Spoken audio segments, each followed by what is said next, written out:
तो आइए इस बेहतरीन लर्निंग जर्नी की शुरुआत करते हैं इस पहले चैप्टर से। Rich dad poor dad Robert Kiyosaki के अनुसार वे कहते हैं, मेरे दो डैडी थे, एक अमीर और दूसरे गरीब।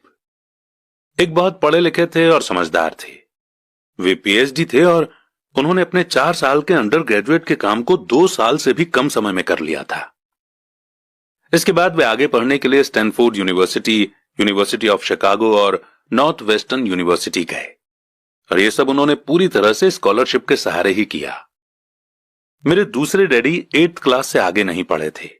दोनों ही अपने करियर में सक्सेसफुल थे। दोनों ने जिंदगी भर मेहनत की थी। दोनों ने ही काफी पैसा कमाया था, पर उनमें से एक पूरी जिंदगी पैसे के लिए परेशान होता रहा।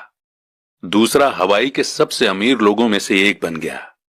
एक के मरने पर उसके परिवार, चर्च और जरूरतमंद को करोड़ों की दौलत मिली। दूसरा अपने पीछे कर्ज छोड़कर मरा। मेरे दोनों डैडी इरादे के पक्के, चमत्कारी और प्रभावशाली थे। दोनों ने मुझे सलाह दी, पर उनकी सलाह एक जैसी नहीं थी। दोनों ही एजुकेशन पर बहुत जोर देते थे, पर उनके द्वारा बताए गए पढ़ाई के सब्जेक्ट अलग अलग थे।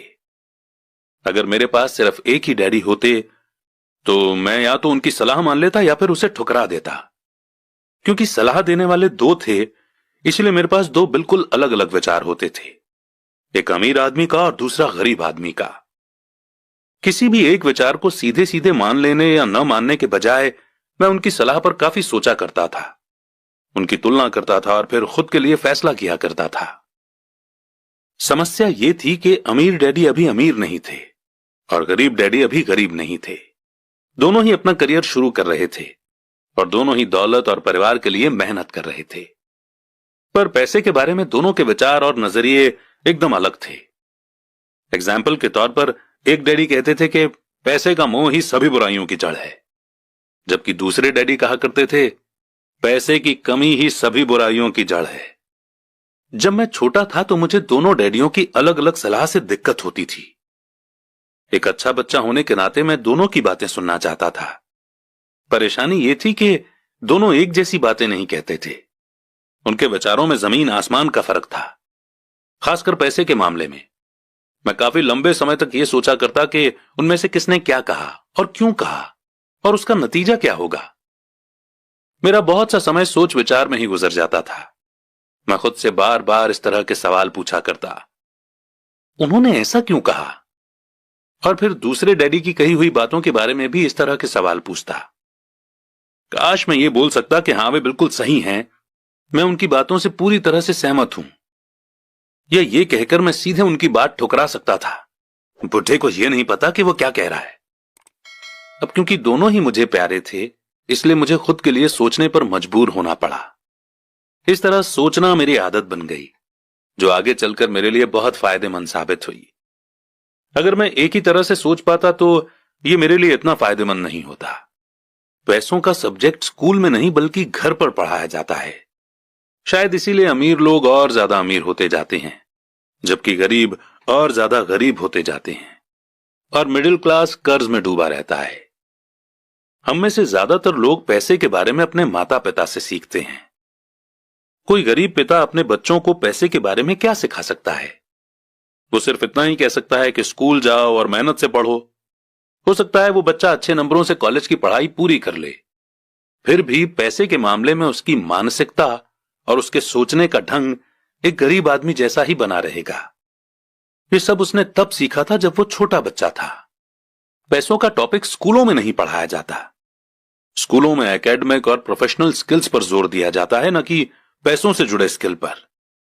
इससे यह साफ हो जाता है कि जिन स्मार्ट बैंकर्स, डॉक्टर्स और अकाउंटेंट्स के स्कूल में अच्छे नंबर आते हैं, वे जिंदगी भर पैसे के लिए संघर्ष क्यों करते हैं। हमारे देश पर जो भारी कर्ज लदा हुआ है, वो भी काफी हद तक उन बेहद पढ़े लिखे राजनेताओं और गवर्नमेंट ऑफिसर्स के कारण हुआ है, जो इकोनॉमिक पॉलिसी बनाते हैं। और मजे की बात यह है कि वो पैसों के बारे में बहुत कम जानते हैं। मैं अक्सर नई सदी में आने वाली समस्याओं के बारे में सोचता हूं। तब क्या होगा जब हमारे पास ऐसे करोड़ों लोग होंगे जिन्हें फाइनेंशियल और मेडिकल हेल्प की जरूरत होगी। पैसों से जुड़ी मदद के लिए या तो वे अपने परिवारों पर या फिर गवर्नमेंट पर निर्भर होंगे। क्या होगा जब मेडिकेयर और सोशल सिक्योरिटी के पास का पैसा खत्म हो जाएगा? किस तरह कोई देश तरक्की कर पाएगा अगर पैसे के बारे में पढ़ाई की जिम्मेदारी माता पिता के ऊपर छोड़ दी जाएगी, जिनमें से ज्यादातर गरीब हैं या गरीब होंगे?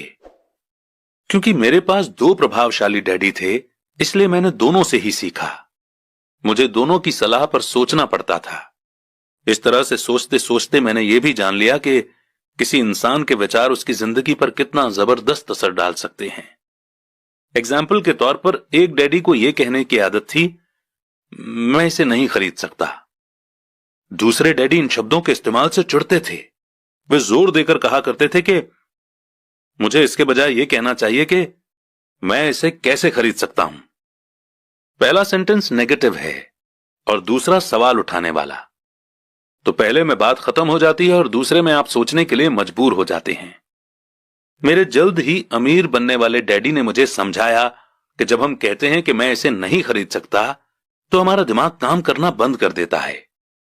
इसके बजाय जब हम ये सवाल पूछते हैं कि मैं इसे कैसे खरीद सकता हूं, तो हमारा दिमाग काम करने लगता है। उनका यह मतलब नहीं था कि आपका जिस चीज पर दिल आ जाए उसे खरीद ही लें। वे लगभग दीवानगी की हद तक अपने दिमाग को कसरत करवाना चाहते थे, क्योंकि उनके ख्याल से दिमाग दुनिया का सबसे ताकतवर कंप्यूटर है। मेरा दिमाग हर रोज तेज होता जाता है क्योंकि मैं इसकी कसरत करता रहता हूं। यह जितना तेज होता जाता है, मैं इसकी मदद से उतना ही ज्यादा पैसा कमा सकता हूं। उनका मानना था कि यह कहना कि मैं इसे नहीं खरीद सकता दिमागी आलस की पहचान है। हालांकि दोनों ही डैडी अपने काम में कड़ी मेहनत करते थे, पर मैंने देखा कि पैसे के मामले में एक डैडी की आदत यह थी कि वह अपने दिमाग को सुला देते थे और दूसरे डैडी अपने दिमाग की लगातार कसरत करवाते रहते थे। और इसका लॉन्ग टर्म नतीजा यह हुआ कि एक डैडी फाइनेंशियल रूप से बहुत अमीर होते चले गए, जबकि दूसरे डैडी लगातार कमजोर होते गए। इसे इस तरह से समझें कि एक इंसान हर रोज एक्सरसाइज करने के लिए जिम जाता है, जबकि दूसरा इंसान अपने सोफे पर बैठकर टीवी देखता रहता है। शरीर की सही एक्सरसाइज से आप ज्यादा हेल्दी हो सकते हैं और दिमाग की सही एक्सरसाइज से आप ज्यादा अमीर हो सकते हैं। आलस से सेहत और पैसा दोनों का नुकसान होता है। मेरे दोनों डैडियों की मेंटालिटी में जमीन आसमान का फर्क था। पुअर डैडी की सोच थी कि अमीरों को ज्यादा टैक्स देना चाहिए ताकि बेचारे गरीबों को ज्यादा फायदा मिल सके, जबकि अमीर डैडी कहते थे कि टैक्स उन लोगों को सजा देता है जो कुछ प्रोड्यूस करते हैं और उन लोगों को इनाम देता है जो प्रोड्यूस नहीं करते। पुअर डैडी सिखाते थे कि मेहनत से पढ़ो ताकि तुम्हें किसी अच्छी कंपनी में जॉब मिल जाए, जबकि अमीर डैडी की सीख ये थी कि मेहनत से पढ़ो ताकि तुम्हें किसी अच्छी कंपनी को खरीदने का मौका मिल जाए। पुअर डैडी कहते थे, मैं इसलिए अमीर नहीं हूं क्योंकि मुझे तुम बच्चों को पालना पड़ता है। अमीर डैडी कहते थे, मुझे इसलिए अमीर बनना है क्योंकि मुझे तुम बच्चों को अच्छे से पालना है। अमीर डैडी डिनर के टेबल पर पैसे और बिजनेस के बारे में बात करने के लिए हमेशा एनकरेज करते थे। पुअर डैडी खाना खाते समय पैसों की बातें करने के लिए मना करते थे। पुअर डैडी का कहना था, जहां पैसे का सवाल हो सुरक्षित कदम उठाओ, रिस्क मत उठाओ। अमीर डैडी का कहना था, रिस्क का सामना करना सीखो। एक का मानना था, हमारा घर ही हमारा सबसे बड़ा इन्वेस्टमेंट और हमारी सबसे बड़ी प्रॉपर्टी है। दूसरे का मानना था, मेरा घर मेरी जिम्मेदारी है, और अगर आपका घर आपकी नजरों में आपका सबसे बड़ा इन्वेस्टमेंट है तो आप गलत हैं। दोनों ही डैडी अपने बिल समय पर चुकाते थे, पर उनमें से एक सबसे पहले अपने बिल चुकाते जबकि दूसरे सबसे आखिर में। एक डैडी का यह मानना था कि कंपनी या गवर्नमेंट को आपका ध्यान रखना चाहिए और आपकी जरूरतों को पूरा करना चाहिए। वे हमेशा सैलरी में बढ़ोतरी, रिटायरमेंट प्लान, मेडिकल बेनिफिट, बीमारी की छुट्टी, छुट्टियों के दिन और बाकी फैसिलिटी के बारे में चिंतित रहते थे। वे अपने दो चाचाओं से बहुत प्रभावित थे जो आर्मी में चले गए थे, और 20 साल के एक्टिव जीवन के बाद उन्होंने अपने रिटायरमेंट और जीवन भर के आराम का इंतजाम कर लिया था। वे मेडिकल बेनिफिट के विचार को पसंद करते थे और आर्मी द्वारा अपने रिटायर्ड एम्प्लॉयज को दी जा रही सुविधाओं की भी तारीफ करते थे। उन्हें यूनिवर्सिटी का टेन्योर सिस्टम भी काफी पसंद था। कई बार जॉब से आजीवन मिल रही सुरक्षा और जॉब के फायदे जॉब से ज्यादा इंपॉर्टेंट हो जाते हैं। वे अक्सर ये कहते थे, मैंने गवर्नमेंट के लिए बहुत मेहनत से काम किया है, इसके लिए बदले में मुझे बेनिफिट मिलने चाहिए। दूसरे डैडी पूरी तरह से फाइनेंशियल इंडिपेंडेंस में विश्वास रखते थे। वे कन्वीनियंस मानसिकता के खिलाफ थे। वे ये मानते थे कि इस तरह की मानसिकता लोगों को कमजोर और फाइनेंशियल रूप से जरूरतमंद बनाती है। उनका पक्का विश्वास था कि आदमी को फाइनेंशियल रूप से काबिल होना चाहिए। एक डैडी कुछ डॉलर बचाने के लिए परेशान रहे। दूसरे डैडी एक के बाद एक इन्वेस्टमेंट करते रहे। एक डैडी ने मुझे बताया कि अच्छी जॉब तलाशने के लिए अच्छा सा बायोडाटा कैसे लिखा जाए। दूसरे डैडी ने मुझे यह सिखाया कि कैसे मजबूत बिजनेस और फाइनेंशियल प्लान्स लिखे जाएं, जिससे मैं किसी दूसरे को जॉब दे सकूं। दो प्रभावशाली डैडियों के साथ रहने के कारण मुझे एनालाइज करने का मौका मिला कि उनके विचारों का उनके जीवन पर कितना असर हो रहा है। मैंने पाया कि दरअसल लोग अपने विचारों से ही अपने जीवन को दिशा देते हैं। एग्जाम्पल के तौर पर मेरे गरीब डैडी हमेशा कहा करते थे, मैं कभी अमीर नहीं बन पाऊंगा, और उनकी यह भविष्यवाणी सही साबित हुई। दूसरी तरफ मेरे अमीर डैडी हमेशा खुद को अमीर समझते थे। वे इस तरह की बातें करते थे, मैं अमीर हूं और अमीर लोग ऐसा नहीं करते। एक बड़े फाइनेंशियल झटके के बाद जब वे दिवालिया होने के कगार पर थे, तब भी वे खुद को अमीर आदमी ही कहते रहे। वे अपने सपोर्ट में यह कहते थे कि गरीब ना होने और पैसे ना होने में फर्क होता है। पैसे पास में ना होना एक टेम्पररी कंडीशन है, जबकि गरीबी परमानेंट है। मेरे गरीब डैडी ये भी कहते थे कि मेरी पैसे में कोई रुचि नहीं है, या पैसा इंपॉर्टेंट नहीं है। मेरे अमीर डैडी हमेशा कहा करते थे कि पैसे में बहुत ताकत है।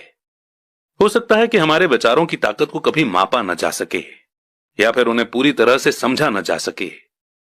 फिर भी बचपन में ही मैं ये समझ गया था कि हमें अपने विचारों पर ध्यान देना चाहिए, और अपने एक्सप्रेशंस पर भी। मैंने देखा कि मेरे गरीब डैडी इसलिए गरीब नहीं थे क्योंकि वे कम कमाते थे, बल्कि इसलिए गरीब थे क्योंकि उनके विचार और काम गरीबों की तरह थे।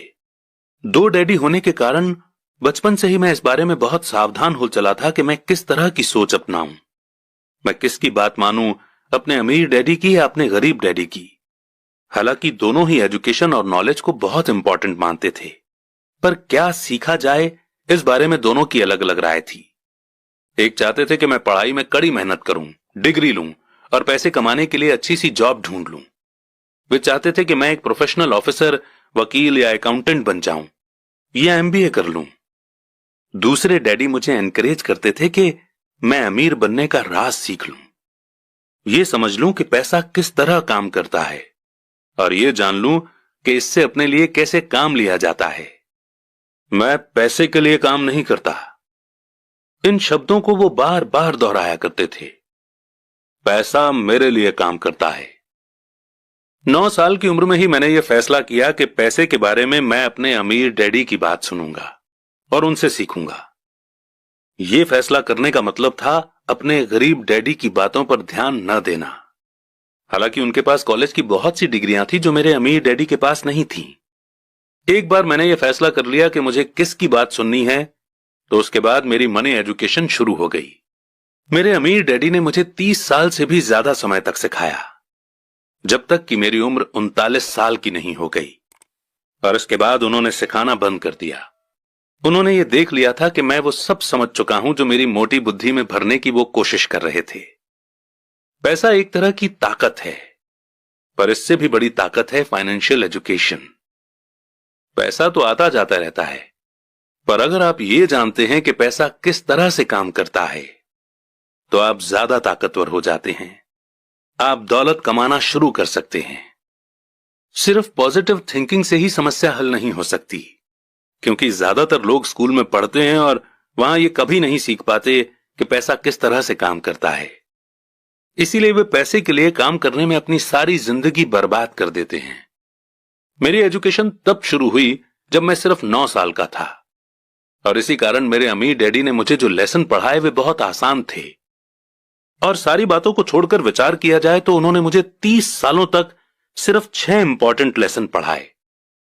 ये बुक उन्हीं 6 लेसन्स के बारे में है, और इसे भी उतना ही आसान बनाने की कोशिश की गई है जितना कि मेरे अमीर डैडी ने इन्हें मेरे लिए आसान बनाया था। ये लेसन आपके लिए जवाब की तरह नहीं लिखे गए हैं, बल्कि गाइड की तरह लिखे गए हैं। ऐसा गाइड जो ज्यादा अमीर बनने में आपकी और आपके बच्चों की मदद करेगा, चाहे दुनिया कितनी बदलती रहे।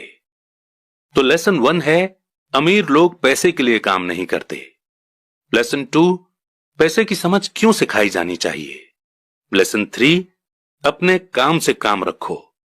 लेसन 4, टैक्स का इतिहास और कॉरपोरेशंस की ताकत। लेसन 5, अमीर लोग पैसे का आविष्कार करते हैं। लेसन 6, सीखने के लिए काम करें, पैसे के लिए काम न करें।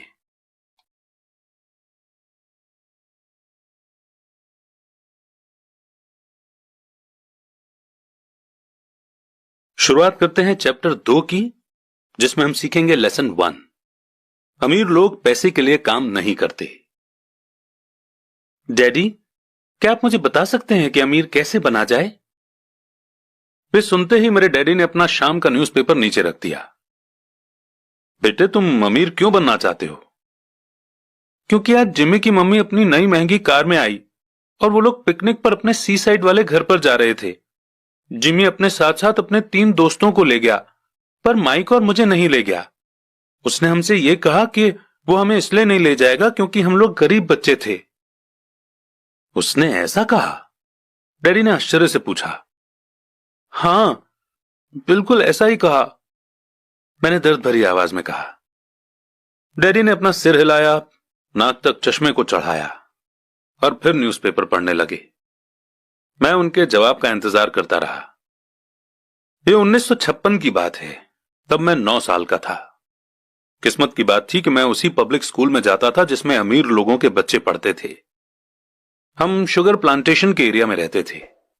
प्लांटेशन के मैनेजर और उस एरिया के बाकी अमीर लोग जैसे डॉक्टर, बिजनेसमैन और बैंकर अपने बच्चों को 1st क्लास से 6th क्लास तक इसी स्कूल में भेजते थे। 6th क्लास के बाद बच्चों को प्राइवेट स्कूलों में भेजा जाता था। अगर मेरा परिवार सड़क के दूसरी साइड पर रह रहा होता तो मुझे अलग तरह के स्कूल में भेजा जाता, जहां मेरे जैसे परिवारों के बच्चे पढ़ते थे। 6th क्लास के बाद इन बच्चों की तरह मैंने भी पब्लिक इंटरमीडिएट और हाई स्कूल किया होता, क्योंकि उनकी ही तरह मेरे लिए भी प्राइवेट स्कूल में जाना पॉसिबल नहीं था। मेरे डैडी ने आकर न्यूज़पेपर को रख दिया। मुझे पता था कि वे क्या सोच रहे थे। उन्होंने धीमे से शुरुआत की। अगर तुम अमीर बनना चाहते हो तो तुम्हें पैसे बनाना सीखना चाहिए। मैं पैसे बनाना किस तरह सीख सकता हूं? अपने दिमाग के इस्तेमाल से, उन्होंने मुस्कुराते हुए कहा, जिसका असली मतलब यह था कि बस मैं तुम्हें इतना ही बता सकता हूं, या मैं इसका जवाब नहीं जानता, इसलिए मुझे तंग मत करो। एक पार्टनरशिप हुई। अगली सुबह मैंने अपने सबसे अच्छे दोस्त माइक को अपने डैडी की बातें बताई। जहां तक मुझे याद है, उस स्कूल में माइक और मैं 2 ही गरीब बच्चे थे। माइक भी मेरी ही तरह का था, क्योंकि वो भी किस्मत की वजह से ही उस स्कूल में था। ऐसा लगता था जैसे किसी ने कस्बे में स्कूलों की सरहदें तय कर दी थीं, और इसी कारण हम लोग अमीर बच्चों के स्कूल में पढ़ रहे थे। सच कहा जाए तो हम लोग गरीब नहीं थे, पर हमें ऐसा लगता था, क्योंकि बाकी सभी बच्चों के पास नए बेसबॉल ग्लव्स, नई साइकिल और हर चीज होती थी, और हर चीज नई होती थी, और हमारे पास सब पुरानी। मम्मी और डैडी ने हमें जरूरत की सभी चीजें दी थीं, जैसे खाना, घर, कपड़े, लेकिन इससे ज्यादा कुछ नहीं। मेरे डैडी कहा करते थे कि अगर तुम्हें कोई चीज चाहिए तो उसके लिए काम करो। हमें बहुत सी चीजें चाहिए थीं, लेकिन 9 साल के बच्चों के करने के लिए ज्यादा काम मौजूद नहीं थे। माइक ने पूछा, तो पैसा कमाने के लिए हमें क्या करना चाहिए? मैं नहीं जानता, मैंने कहा, लेकिन क्या तुम इस काम में मेरे पार्टनर बनना चाहोगे?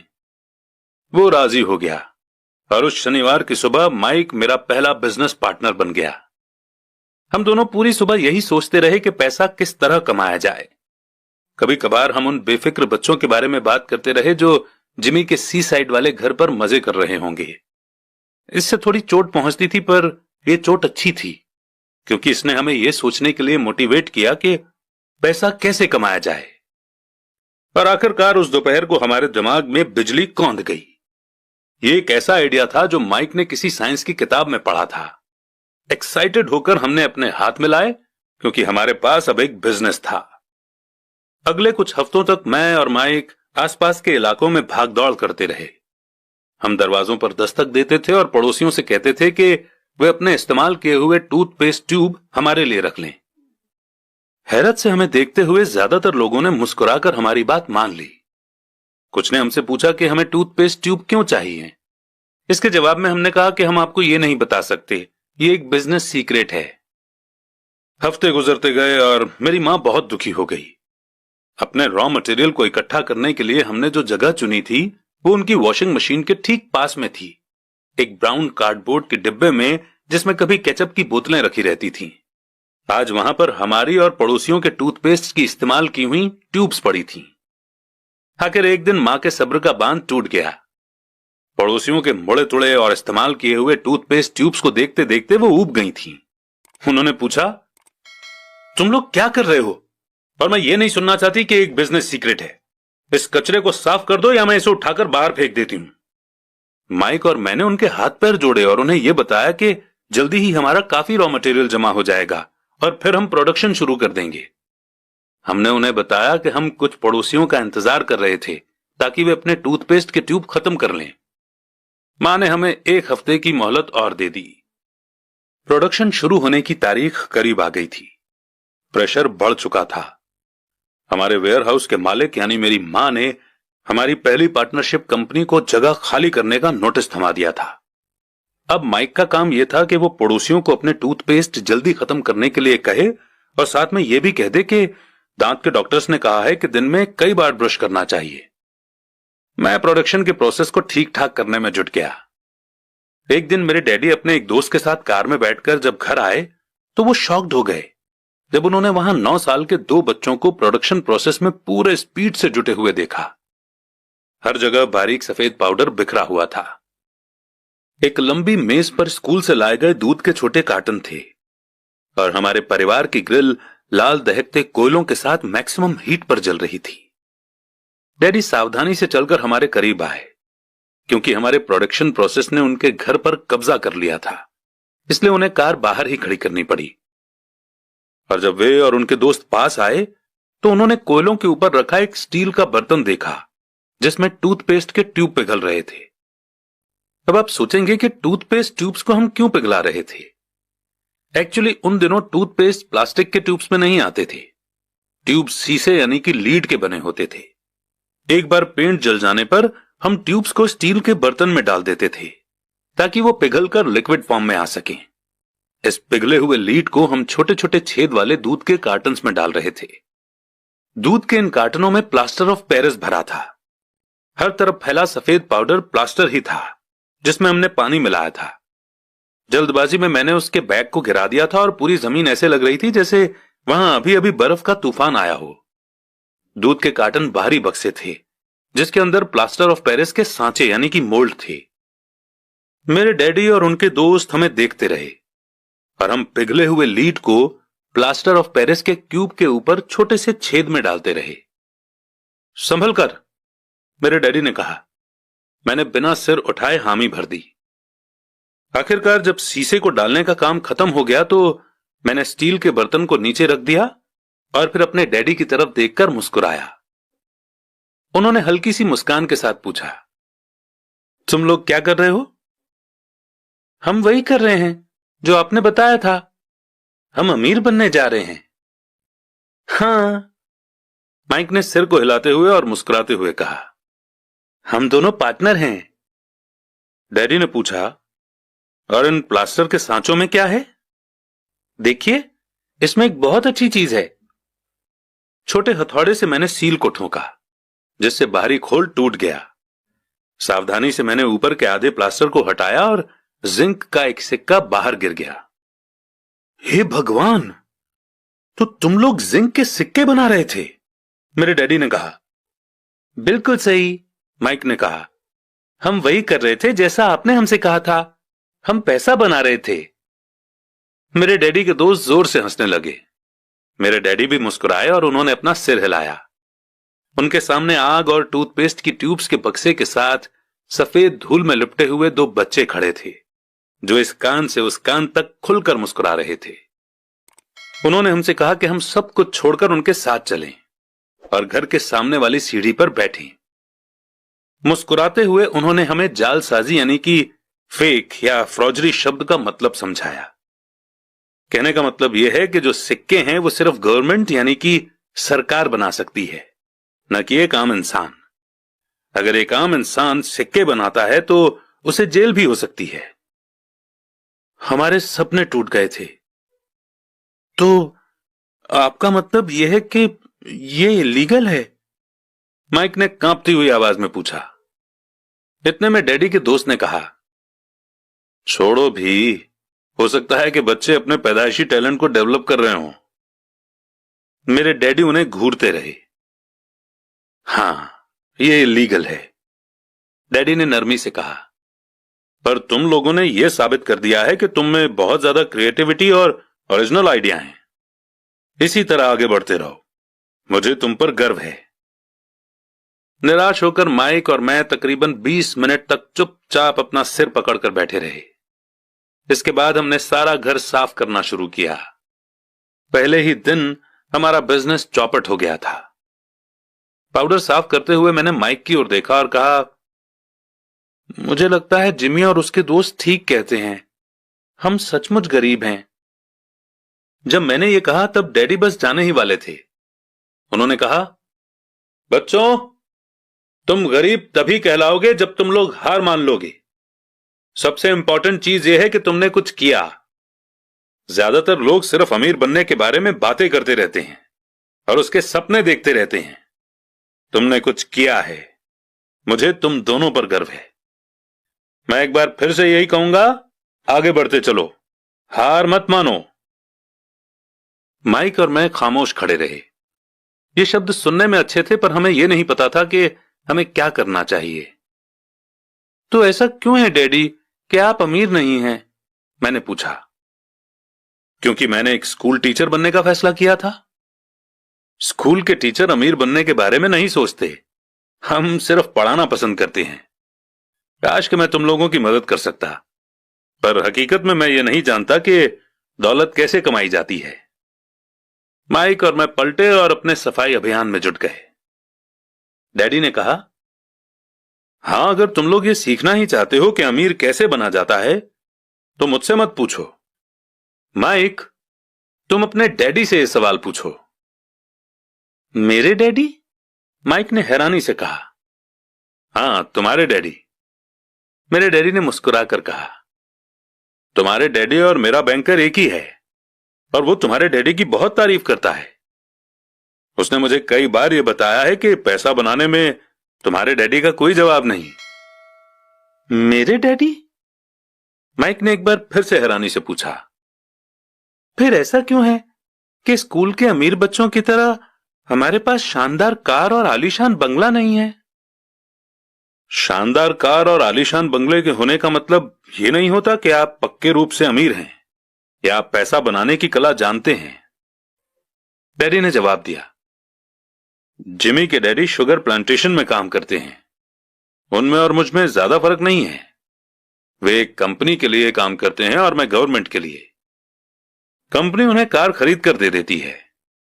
इस समय चीनी की कंपनियां फाइनेंशियल प्रॉब्लम्स में फंसी हुई हैं और जिमी के डैडी के पास जल्दी ही कुछ नहीं बचेगा। तुम्हारे डैडी अलग हैं माइक।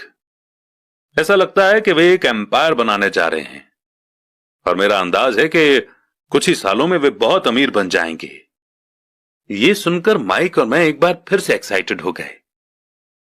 नए जोश से हमने अपने डूबे हुए बिजनेस के कचरे को साफ करना शुरू कर दिया। जब हम सफाई कर रहे थे तो हमने यह भी प्लान बना लिया कि कब और कैसे माइक के डैडी से बात की जाए। प्रॉब्लम यह थी कि माइक के डैडी बहुत ज्यादा काम करते थे और देर रात तक घर नहीं लौटते थे। माइक के डैडी के पास कई वेयरहाउस, कंस्ट्रक्शन कंपनी, स्टोर्स की चेन और 3 रेस्टोरेंट्स थे। रेस्टोरेंट्स के कारण ही उन्हें घर लौटने में देर हो जाती थी। सफाई खत्म करने के बाद माइक बस पकड़कर अपने घर चला गया। वो अपने डैडी से बात करने वाला था, चाहे वे कितनी ही देर से घर लौटें, और उनसे पूछने वाला था कि क्या वे हमें अमीर बनने की तरकीब सिखाने के लिए तैयार हैं। माइक ने मुझसे वादा किया कि जैसे ही वो अपने डैडी से बात कर लेगा वो मुझे फोन करेगा, चाहे कितनी ही देर क्यों ना हो जाए। फोन रात को 8:30 बजे आया। ओके, अगले शनिवार, मैंने कहा और फोन रख दिया। माइक के डैडी माइक और मुझसे मिलने के लिए तैयार हो गए थे। शनिवार की सुबह 7:30 बजे मैंने शहर के दूसरे हिस्से में जाने के लिए बस पकड़ी और सबक शुरू हुए। मैं तुम्हें 1 घंटे के 10 सेंट दूंगा। 1956 की सैलरी के हिसाब से भी 10 सेंट हर घंटे की सैलरी से कम थे। माइकल और मैं सुबह 8 बजे उसके डैडी से मिले। वे पहले से ही बिजी थे और उनके पास 1 घंटे से भी ज्यादा का काम मौजूद था। जब मैं उनके साधारण छोटे और साफ घर के सामने पहुंचा तो मैंने देखा कि उनका कंस्ट्रक्शन सुपरवाइजर अपने पिकअप ट्रक में वहां से जा रहे थे। माइक मुझे दरवाजे पर ही मिल गया। डैडी अभी फोन पर हैं और उन्होंने कहा है कि हम लोग पीछे के एरिया में उनका इंतजार करें, माइक ने दरवाजा खोलते हुए कहा। जब मैंने उसके पुराने घर की दहलीज के अंदर कदम रखा तो लकड़ी के पुराने फर्श की चरमराहट सुनाई दी। दरवाजे के अंदर सस्ती सी चटाई थी। चटाई वहां इसलिए रखी गई थी ताकि फर्श पर पड़े अनगिनत पैरों के निशानों को छुपाया जा सके। हालांकि वो साफ थी, पर यह साफ दिखता था कि वो पुरानी हो गई थी और उसे बदल देना चाहिए। जब मैं लिविंग रूम में घुसा तो वहां मेरा दम घुटने लगा था। वहां पुराने फर्नीचर की बू आ रही थी और इसमें कोई शक नहीं है कि उस फर्नीचर को म्यूजियम में होना चाहिए था। सोफे पर 2 औरतें बैठी थीं जिनकी उम्र मेरी मां से थोड़ी ज्यादा होगी। औरतों के सामने एक आदमी मजदूरों के कपड़ों में बैठा हुआ था। उसने खाकी पैंट और खाकी शर्ट पहन रखा था। हालांकि कपड़े साफ और प्रेस किए हुए थे। उस आदमी की उम्र मेरे डैडी से लगभग 10 साल ज्यादा होगी, शायद 45 साल। ये लोग कौन हैं? मैंने पूछा। अरे ये लोग डैडी के लिए काम करते हैं। बूढ़ा आदमी उनके वेयर हाउसों को संभालता है और औरतें रेस्टोरेंट की मैनेजर हैं। और तुमने उस कंस्ट्रक्शन सुपरवाइजर को तो देखा ही होगा जो यहां से 50 मील दूर एक सड़क के प्रोजेक्ट पर काम कर रहा है। उनका दूसरा सुपरवाइजर जो बहुत से घर बना रहा है वो तुम्हारे आने के पहले ही जा चुका है।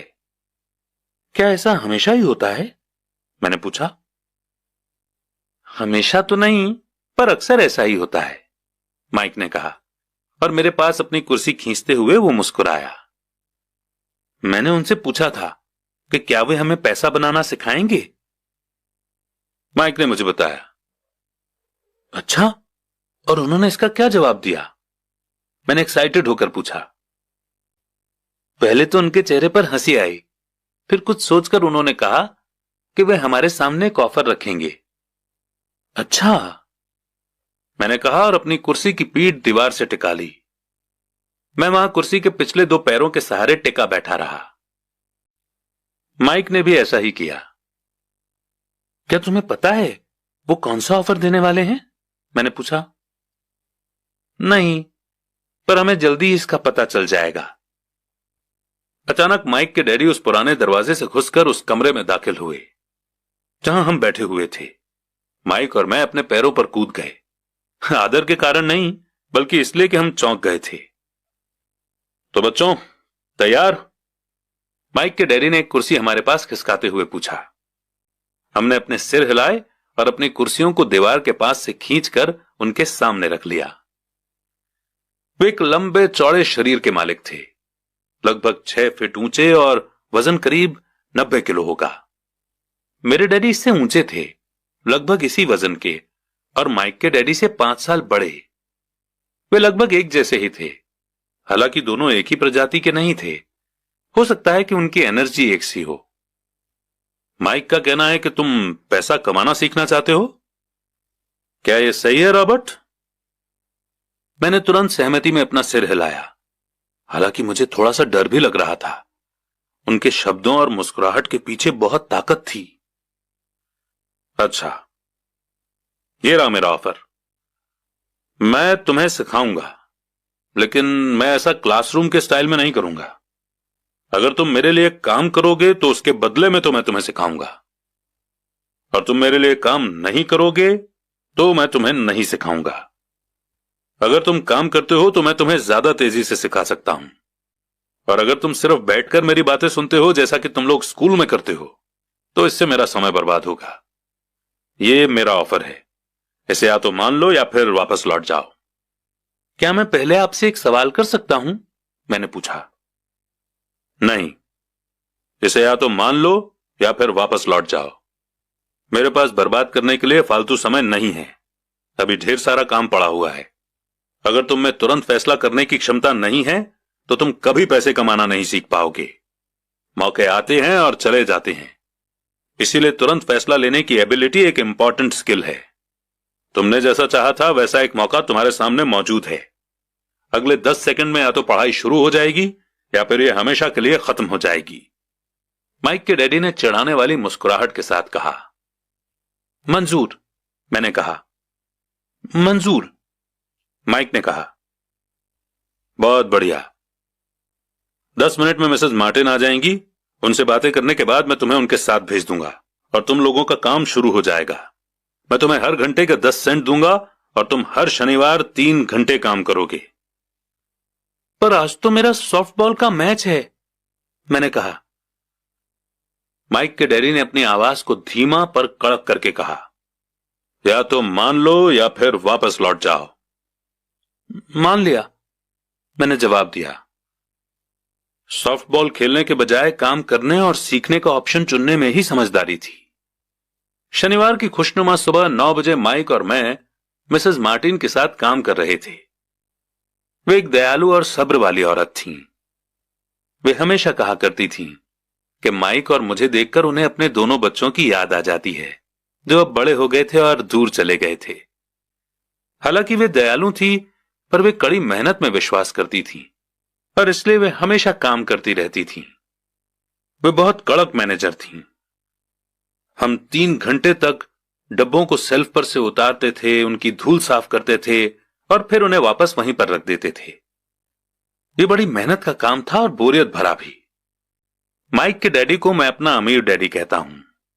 उनके पास इस तरह के 9 सुपरमार्केट थे जहां पार्किंग के लिए बहुत सी जगह थी।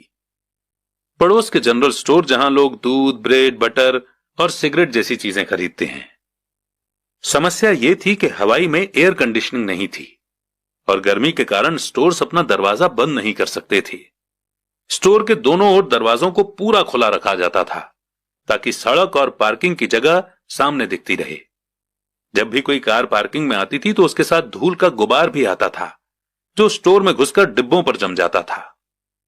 इसीलिए हम लोगों की नौकरी तभी तक चलती जब तक कि एयर कंडीशनिंग नहीं हो जाती, क्योंकि उसके बाद दुकान के डिब्बों में धूल नहीं जमती और ना ही हमें उन्हें साफ करने के लिए नौकरी पर रखा जा सकता था। 3 हफ्तों तक माइक और मैं मिसेस मार्टिन के पास जाकर 3 घंटे तक काम करते रहे। दोपहर तक हमारा काम खत्म हो जाता था और वो हम में से हर एक के हाथ में 3 छोटे सिक्के डाल देती थी। उस समय 50 के दशक में भी 9 साल की उम्र में 30 सेंट कमाने में कोई खास खुशी नहीं होती थी। तब कॉमिक्स की कीमत 10 सेंट हुआ करती थी। इसीलिए मैं अपनी कमाई को कॉमिक्स पर खर्च कर देता था और घर लौट जाता था। चौथे हफ्ते के बुधवार तक मैंने काम छोड़ने का मन बना लिया था। मैं सिर्फ इसलिए काम करने को तैयार हुआ था क्योंकि मैं माइक के डैडी से पैसा कमाना सीखना चाहता था। इसलिए मैं 10 सेंट हर घंटे की गुलामी कर रहा था। और सबसे बड़ी बात तो यह थी कि उस पहले शनिवार के बाद से मैंने माइक के डैडी को देखा तक नहीं था। मैं काम छोड़ रहा हूं, मैंने लंच के समय माइक से कहा। स्कूल लंच बड़ा निराशा से भरा हुआ था। स्कूल भी बोरिंग था और अब तो मेरे पास शनिवार भी नहीं थे जिनका मैं इंतजार कर सकूं। पर 30 सेंट के कारण मुझे धक्का पहुंचा था। इस बार माइक मुस्कुराया। तुम किस बात पर हंस रहे हो? मैंने गुस्से और चिढ़ते हुए पूछा। डैडी ने कहा था कि ऐसा ही होगा। उन्होंने कहा था कि जब तुम काम छोड़ने का फैसला कर लो तब वे तुमसे मिलना चाहेंगे। क्या? मैंने गुस्से में पूछा। क्या वो मेरे बोर हो जाने का इंतजार कर रहे थे? कुछ कुछ, माइक ने कहा। मेरे डैडी जरा अलग किस्म के हैं। उनका सिखाने का तरीका तुम्हारे डैडी के पढ़ाने के तरीके से बिल्कुल अलग है। तुम्हारे मम्मी डैडी बहुत बातें करते हैं, दूसरी तरफ मेरे डैडी बहुत कम बोलते हैं। तुम सिर्फ इस शनिवार तक इंतजार कर लो, मैं उन्हें बता दूंगा कि तुमने काम छोड़ने का फैसला कर लिया है। इसका मतलब यह है कि मेरे साथ नाटक खेला गया है? नहीं, ऐसा नहीं हुआ है। पर शायद हो सकता है। डैडी शनिवार को इसके बारे में समझाएंगे। शनिवार को लाइन में लगकर इंतजार करते हुए मैं उनका सामना करने के लिए तैयार था।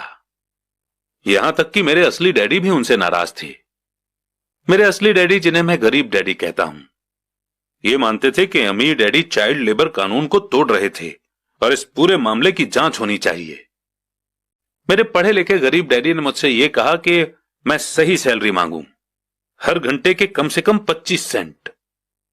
मेरे गरीब डैडी ने मुझसे कहा कि अगर मेरी सैलरी नहीं बढ़ती तो मुझे तुरंत जॉब छोड़ देनी चाहिए, और वैसे भी तुम्हें उस घटिया काम की कोई जरूरत नहीं है, मेरे गरीब डैडी ने झल्लाकर कहा। शनिवार को सुबह 8 बजे मैं एक बार फिर माइक के घर उसी पुराने दरवाजे से अंदर घुस रहा था। कुर्सी पर बैठो और लाइन में इंतजार करो, माइक के डैडी ने मेरे घुसते ही कहा। फिर वे अंदर जाकर अपने छोटे से ऑफिस में बैठ गए जो बेडरूम के पास था। मैंने कमरे में चारों तरफ देखा पर मुझे माइक नहीं दिखा। अजीब सा महसूस करते हुए मैं उन्हीं दोनों औरतों के बगल में बैठ गया जो मुझे 4 हफ्ते पहले वहीं पर मिली थी। वे मुस्कुराईं और सोफे पर थोड़ी सी खिसक गईं ताकि मैं भी बैठ सकूं। 45 मिनट गुजर गए थे और मैं उबल रहा था। दोनों औरतें उनसे मिलकर तकरीबन 30 मिनट पहले वहां से जा चुकी थीं। एक बूढ़ा सा आदमी वहां 20 मिनट तक बैठा और फिर वो भी चला गया। घर खाली था और हवाई में खुशनुमा सुबह को मैं सीलन भरे अंधेरे लिविंग रूम में बैठा हुआ था और इस बात का इंतजार कर रहा था कि एक लालची और बच्चों का शोषण करने वाला आदमी मुझसे बातें करे। मैं सुन सकता था कि वो फोन पर बातें कर रहे थे, ऑफिस में इधर उधर के काम कर रहे थे और मुझे नजरअंदाज कर रहे थे। मेरी इच्छा तो यह हो रही थी कि मैं उस घमंडी आदमी से बिना मिले ही घर लौट जाऊं, पर किसी वजह से मैं रुक गया। आखिर 15 मिनट के बाद ठीक 9 बजे अमीर डैडी अपने ऑफिस से बाहर निकले। बिना कुछ कहे उन्होंने हाथ से मुझे इशारा किया कि मैं उनके ऑफिस में आ जाऊं।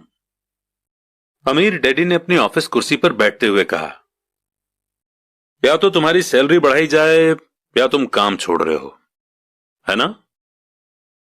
हां, डील के मुताबिक आप अपनी शर्त पूरी नहीं कर रहे हैं, मैंने लगभग आंसुओं से भीगी हुई आवाज में कहा।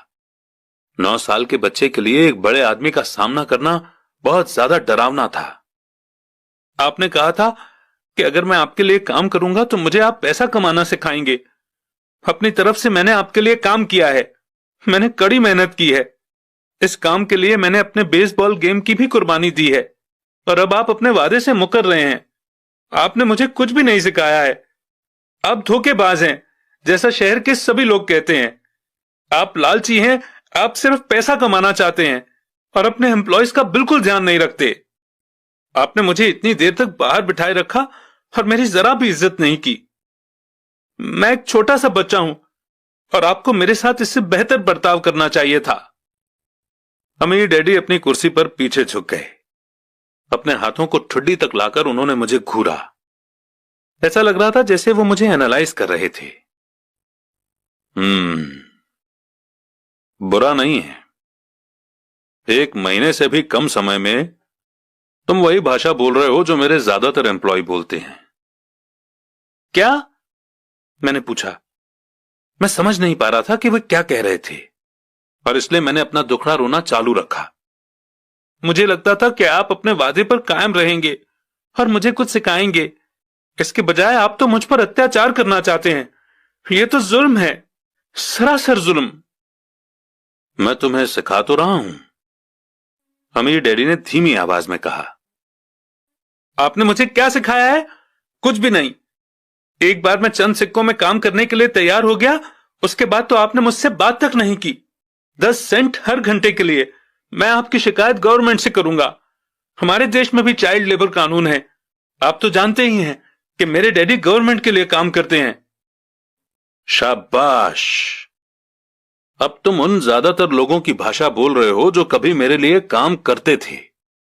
वे लोग या तो जिन्हें मैंने नौकरी से निकाल दिया है या जिन्होंने खुद मेरी नौकरी छोड़ दी है। तो इस बारे में आपको क्या कहना है? और मुझे यह लग रहा था कि कम उम्र के बावजूद मैं बहादुरी से बातें कर रहा था। आपने मुझसे झूठ बोला।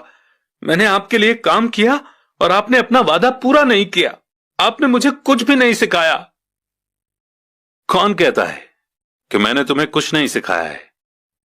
मेरे अमीर डैडी ने शांति से कहा। मैंने 3 हफ्ते तक काम किया और इस बीच आपने सिखाना तो दूर रहा, मुझसे कभी बात तक नहीं की। क्या सिखाने का मतलब सिर्फ भाषण या बातचीत ही होता है? और क्या? इस तरह से वो तुम्हें स्कूल में सिखाते हैं, पर जिंदगी तुम्हें इस तरह नहीं सिखाती।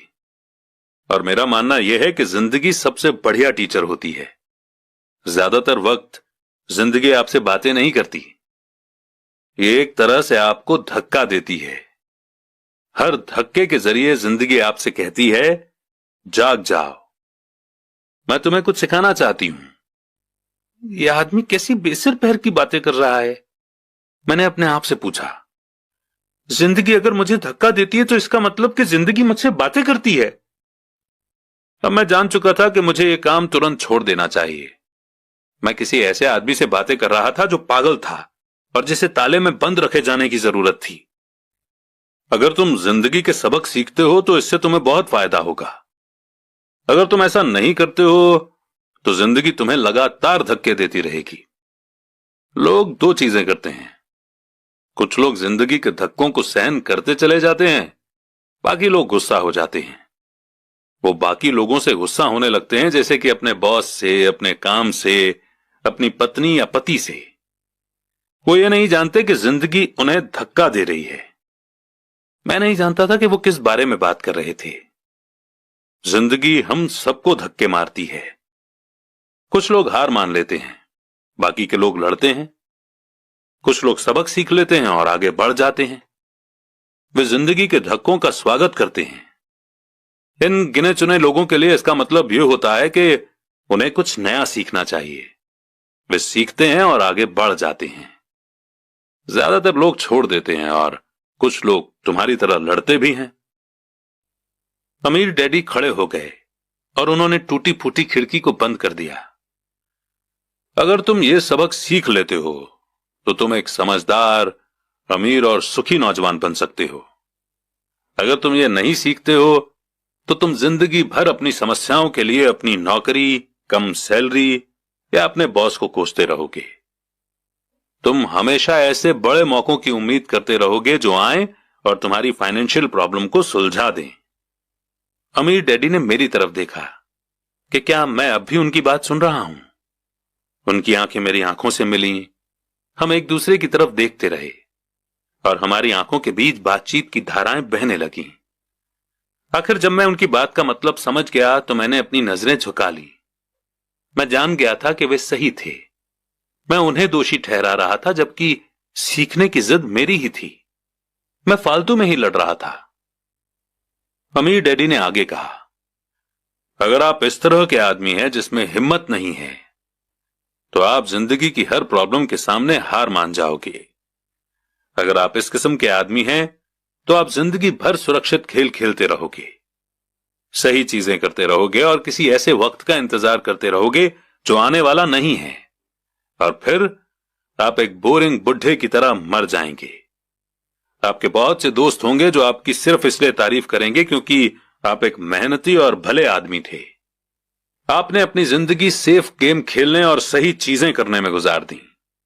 पर सच बात तो यह है कि आपने जिंदगी की प्रॉब्लम्स के सामने घुटने टेक दिए थे। आप रिस्क मोल लेने की कल्पना तक से डरते थे। हकीकत में तो आप जीतना चाहते थे, पर आपके लिए हार का डर जीतने के एक्साइटमेंट से ज्यादा ताकतवर साबित हुआ।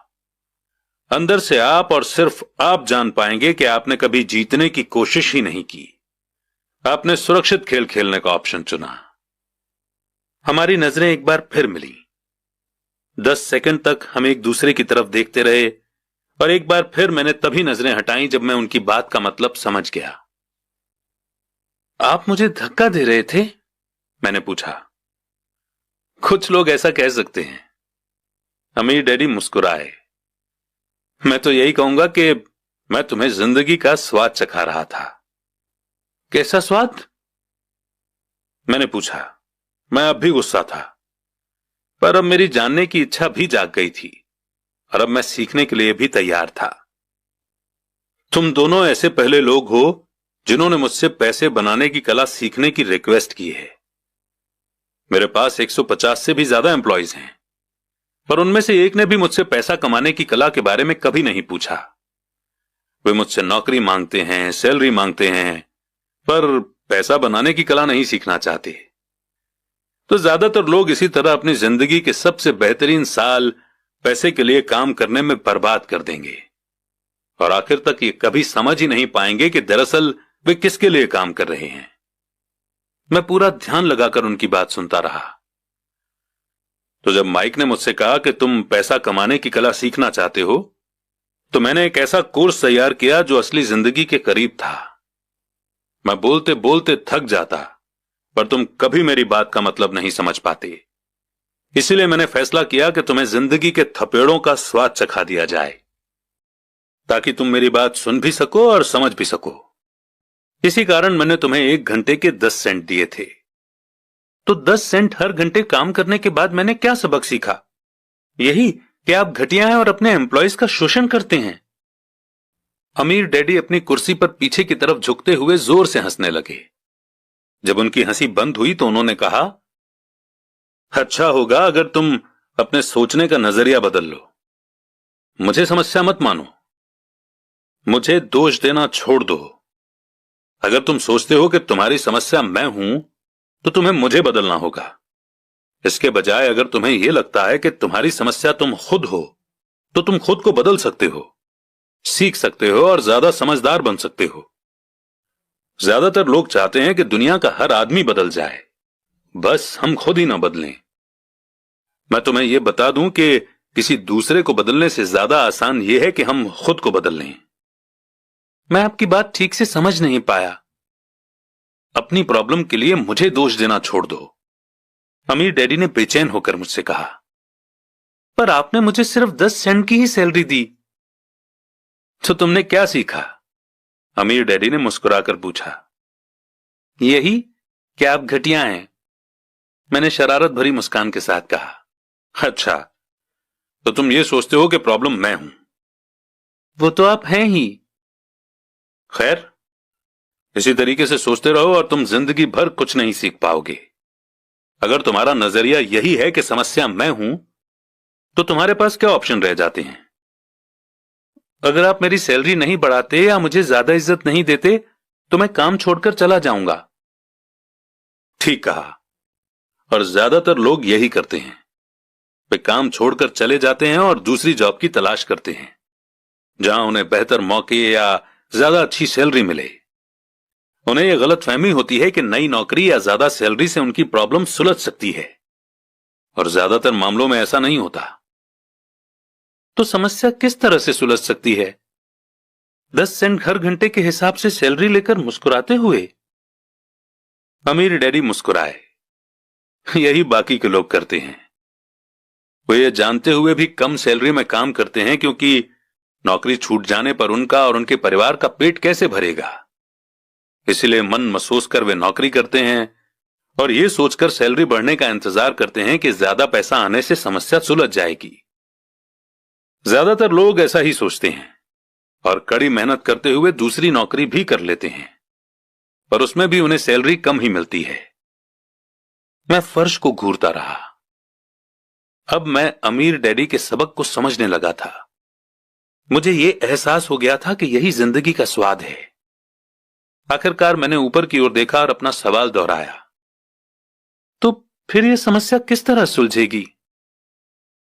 इस सवाल के जवाब में अमीर डैडी ने मुझे वो बेशकीमती नजरिया दिया जो उन्हें अपने एम्प्लॉयज और मेरे गरीब डैडी से अलग करता था, और जिसकी बदौलत वे हवाई के सबसे अमीर आदमी बनने वाले थे, जबकि मेरे पढ़े लिखे गरीब डैडी जिंदगी भर पैसों की तंगी से जूझने वाले थे। यह एक अद्भुत नजरिया था जिसने मेरी जिंदगी का नक्शा ही बदल दिया। अमीर डैडी ने मुझे बार बार यह नजरिया याद दिलाया, जिसे मैं पहला सबक कहूंगा। गरीब और मिडिल क्लास लोग पैसे के लिए काम करते हैं, अमीरों के लिए पैसा काम करता है। मेरे गरीब डैडी ने जो एजुकेशन मुझे दी थी, शनिवार की उस खुशनुमा सुबह में मैं उससे बिल्कुल अलग नजरिया सीख रहा था। 9 साल की उम्र में मैं ये समझ गया था कि दोनों ही डैडी चाहते थे कि मैं सीखूं। दोनों ही डैडी मुझे पढ़ने के लिए मोटिवेट करते थे।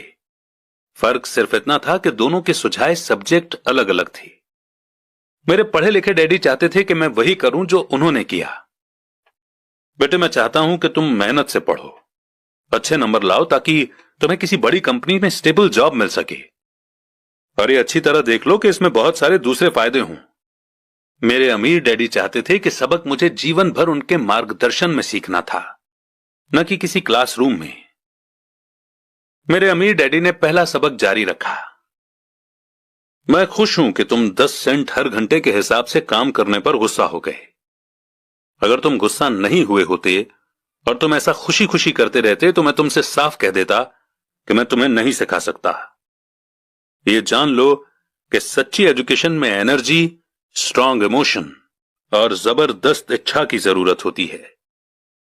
गुस्सा उस फॉर्मूले का एक बहुत बड़ा हिस्सा है, क्योंकि स्ट्रांग इमोशन में गुस्सा और प्रेम मिला हुआ होता है। जब पैसे की बात आती है तो ज्यादातर लोग सुरक्षित रास्ता खोजते हैं, इसीलिए स्ट्रांग इमोशन उन्हें रास्ता नहीं दिखा पाते। उन्हें रास्ता दिखाता है उनका डर। तो क्या इसलिए वे कम सैलरी पर काम करने के लिए राजी हो जाते हैं? हां, कुछ लोग कहते हैं कि मैं लोगों का शोषण करता हूं, क्योंकि मैं उन्हें उतनी सैलरी नहीं देता जितनी उन्हें प्लांटेशन या गवर्नमेंट की तरफ से मिलती है। मैं यही कहना चाहता हूं कि लोग खुद अपना शोषण करते हैं। डरते वे हैं, मैं नहीं। पर क्या आपको नहीं लगता कि आपको उन्हें ज्यादा सैलरी देनी चाहिए? मुझे ज्यादा देने की जरूरत ही नहीं है, और इसके अलावा ज्यादा पैसा मिलने से उनकी समस्या नहीं सुलझेगी। अपने डैडी को ही देख लो, वे बहुत सा पैसा कमाते हैं और फिर भी वे अपने बिल नहीं चुका पाते। दुनिया में ऐसे बहुत से लोग हैं जिन्हें अगर ज्यादा पैसा मिल जाए तो वे ज्यादा कर्ज में डूब जाएंगे। तो इसी कारण आपने मुझे 10 सेंट हर घंटे की सैलरी दी, मैंने मुस्कुराते हुए कहा। यह सबक का हिस्सा था। बिल्कुल सही। देखो, तुम्हारे डैडी स्कूल गए और उन्होंने बहुत बढ़िया एजुकेशन इसलिए हासिल की ताकि उन्हें अच्छी सैलरी वाला जॉब मिल सके, जो उन्हें मिल गई। पर आज भी उनके पास पैसे की तंगी है। ऐसा इसलिए है क्योंकि उन्होंने स्कूल में पैसे के बारे में कुछ भी नहीं सीखा। और सबसे बड़ी बात यह है कि वे पैसे के लिए काम करने में भरोसा करते हैं। और आप नहीं करते? नहीं, सच पूछा जाए तो बिल्कुल नहीं। अगर तुम पैसे के लिए काम करना सीखना चाहते हो तो स्कूल में ही रहो।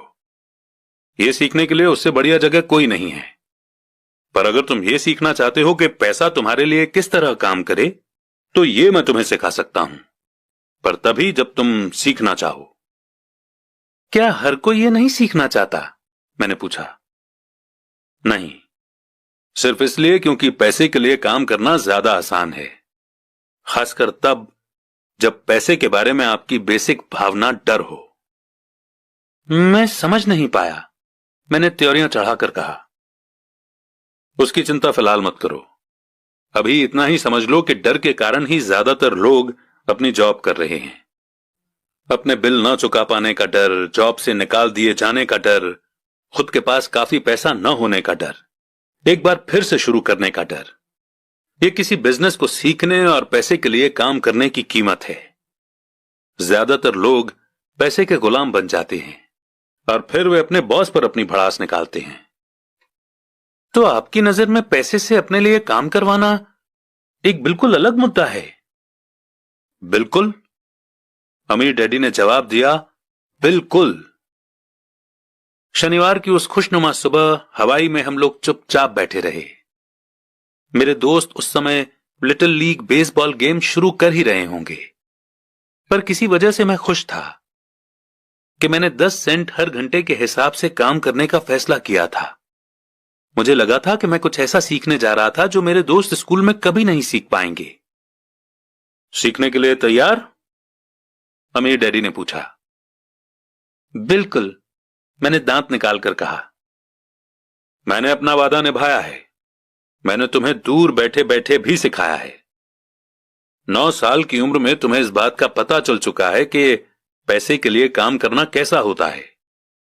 अपने पिछले महीने को 50 सालों से मल्टीप्लाई कर लो और तुम्हें इस बात का अंदाजा हो जाएगा कि ज्यादातर लोगों की जिंदगी किस तरह गुजरती है। मैं समझ नहीं पाया। जब तुम मुझसे मिलने के लिए लाइन में इंतजार कर रहे थे तो तुम्हें कैसा लग रहा था? एक बार नौकरी के लिए और दूसरी बार सैलरी बढ़वाने के लिए।